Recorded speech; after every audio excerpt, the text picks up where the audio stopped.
What's up, buttercups? Hope you guys are having an amazingly golden day with cherries on top. My name is Elvis and you're watching The Golden Drive. So behind me is my 1982 Datsun 280ZX. That it doesn't look like the way it did when I first got it a year ago. So with that said, let's go on the journey that went from transforming my Datsun from this to this. And I'm also going to link, I'll leave links in the description to all of the videos. There's a playlist that goes into how I built the car, and there's also a link above as well when I passed through every section that I went through of how you can recreate this, I guess, or how I made it. Let's get started. Too much talking. Bye.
that's pretty much it, guys. Thank you guys so much for watching this video.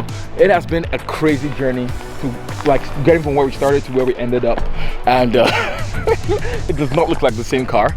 I am so excited with where we're going in the future, because there's gonna be some engine upgrades coming to this guy, because I think maybe I didn't mention it. This car still has the naturally aspirated straight six, 2.8 liter straight six, but I feel like it needs some upgrades, because even though it doesn't run as smooth. So just leave the comment in the description with what engine I should put in this thing. So yeah, there's a lot of options. And it might, yeah, I'm not gonna say anything about the engine swap. If you like this video, you should also check out another video or series of videos that I'm working on, which is my LS swapped 1972 Jaguar XJ6. Okay, I've talked too much. That's pretty much it, guys. Hope you have an amazingly golden rest of the evening / day. I'll catch you guys on the next magnificently golden drive. Okay, bye.